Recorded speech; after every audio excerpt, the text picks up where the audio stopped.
সব প্রকাশ সরস্বতী নয়, তাদের কাণ্ডজ্ঞান আছে। এর জন্যেই আমি যাতা কাগজ কখনো পড়িনি। একটু হাসিয়া ইন্দু আবার কহিল, আচ্ছা, নিজের লেখা নিজেই খুব মন দিয়ে পড়ো।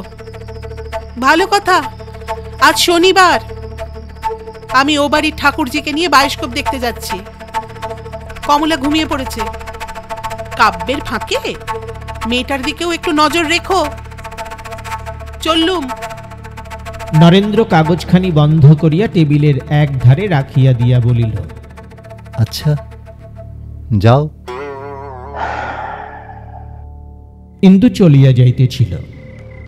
হঠাৎ একটা গভীর নিঃশ্বাস কানে যাইতেই সে ফিরিয়া দাঁড়াইয়া বলিল, আচ্ছা, আমি কিছু একটা করতে চাইলে তুমি অমন করে দীর্ঘ নিঃশ্বাস ফেলো কেন বলো তো? এতই যদি তোমার দুঃখের জ্বালা, মুখ ফুটে বলো না কেন, আমি বাবাকে চিঠি লিখে যা হোক একটা উপায় করি।